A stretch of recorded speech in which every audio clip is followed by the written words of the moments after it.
హిందూపూర్లో జరిగినటువంటి సంఘటన మీద వైఎస్ఆర్ కాంగ్రెస్ పార్టీ నాయకులు అనంతపూర్ ఉమ్మడి జిల్లా రాష్ట్ర వ్యాప్తంగా అక్కడక్కడ కొంతమంది వైసీపీ నాయకులు ప్రెస్ మీట్లు పెట్టి హిందూపూర్లో జరిగిన సంఘటన గురించి మాట్లాడడం జరుగుతోంది. హిందూపూర్లో వైఎస్ఆర్ కాంగ్రెస్ పార్టీ ఇన్ఛార్జ్ భర్త అయినటువంటి వేణురెడ్డి అనే వ్యక్తి బాలయ్య బాబు గారిని ఉద్దేశించి బాలయ్య బాబు గారు నియోజకవర్గంలోకి ఎప్పుడైతే వస్తాడో అప్పుడు అతను వచ్చి చిన్న చిన్న మీటింగుల్లో గానీ లేదా మీడియాలో గానీ బాలయ్య బాబుని ఇష్టానుసారం మాట్లాడడం జరుగుతోంది. గతంలో ఇంతకు ముందు బాలయ్య గారి పర్యటన ముందు కూడా బాలయ్య బాబు అభిమానులు గాని ప్రజలను గాని రెచ్చగొట్టే విధంగా మాట్లాడడం జరిగింది.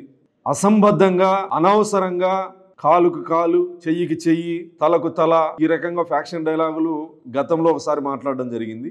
మొన్న ఎవడో హైదరాబాద్ నుంచి పాలిస్తే బానిస బతుకులు బతకాలా అనే ఉద్దేశంతో అతను మాట్లాడుతూ బాలయ్య బాబుని వాడు వీడు అని చెప్పేసి అవమానకర భాషలో మాట్లాడడం జరిగింది. ఇతనికి ప్రజాస్వామ్యం గురించి మినిమం నాలెడ్జ్ ఉందా? బాలయ్య బాబు నియంతగా అక్కడ రూల్ చేయడం లేదు. ప్రజలు గెలిపించినారు, 3 సార్లు పోటీ చేస్తే 3 సార్లు ప్రజల తీర్పది, ప్రజాస్వామ్య తీర్పు.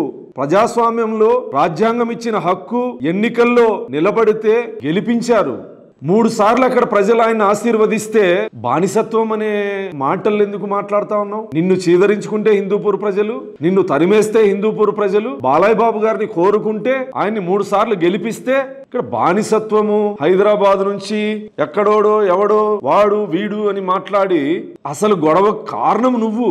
గతంలో బాలయ్య బాబుని ఇంకొక వీడియోలో ఘోరాతి ఘోరంగా మాట్లాడావు. సభ్య సమాజం నీ మీద ఉమ్మేసే విధంగా మాట్లాడినావు. మరి తాగి మాట్లాడినావో లేదా అహంకారంతో మాట్లాడినావో తెలియదు కానీ ఆ వీడియో బాలయ్య బాబు మంచితనంతో వీడియో బయటికి రాలే. ఆ వీడియో కింద బయట పెడితే ఆంధ్రప్రదేశ్లో కాదు తెలుగు ప్రజలు ఎక్కడున్నా కూడా నువ్వు తిరగలేవు. అంత ఘోరంగా మాట్లాడినావు, అంత నీచంగా సరే ఈ రోజు నువ్వు మాట్లాడిన మాటలకు నువ్వు రెచ్చగొట్టి మా వాళ్ళని బాలయ్య బాబుని అవమానపరిస్తే మా వాళ్ళు కొంతమంది మా పార్టీ వాళ్ళు లేదా బాలయ్య బాబు గారి అభిమానులు మీ కార్యాలయం మీదకి వచ్చారు. వచ్చిన మాట వాస్తవం.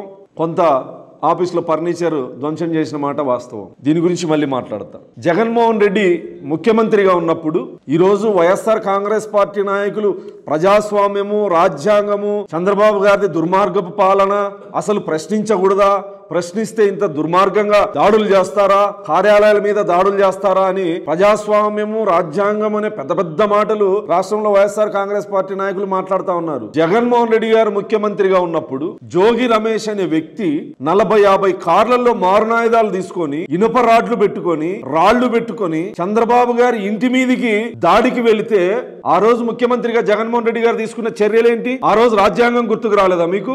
రెండో అంశం, తెలుగుదేశం పార్టీ జాతీయ కార్యాలయం మీద 40-50 కార్లలో వచ్చి గేట్లు బద్దలు కొట్టుకొని కార్లతో బద్దలు కొట్టి అద్దాలు ధ్వంసం చేసి ఫర్నిచర్ ధ్వంసం చేసి అక్కడున్న సిబ్బందిని రక్తం వచ్చేటట్లు కొడితే జగన్మోహన్ రెడ్డి గారు తీసుకున్న చర్యలేంటి? ఆ రోజు ప్రజాస్వామ్యం గుర్తుకు రాలేదా మీకు? ఆ రోజు రాజ్యాంగం గుర్తుకు రాలేదా మీకు? కనీసం జగన్మోహన్ రెడ్డి అనే వ్యక్తి తెలుగుదేశం పార్టీ జాతీయ కార్యాలయం మీద దాడి చేస్తే నన్నేమైనా అంటే నా అభిమానులు ఊరుకోరు, కొంతమంది దాడులు చేశారని చెప్పి బహిరంగ సభలో మాట్లాడావు. అది మీ నాయకుడి యొక్క సంస్కృతి, అది మీ నాయకుడి యొక్క దుర్మార్గమైనటువంటి నీచపు పాలనకు నిదర్శనం. కానీ ఈ రోజు హిందూపూర్లో బాలయ్య బాబుని అవమానకరంగా మాట్లాడితే ఒక 5-6 మంది అభిమానులు కార్యాలయం మీద పోతే అక్కడికి పోయిన వాళ్ళ మీద మీ ఇన్ఛార్జ్ ఎవరైతే పేర్లు ఇచ్చారో, ఉన్న వాళ్ళవి లేని వాళ్ళవి ఏ పేర్లు అయితే ఇచ్చారో అంతమంది మీద 307 కేసు పెట్టడం జరిగింది తెలుగుదేశం పార్టీ వాళ్ళ మీద.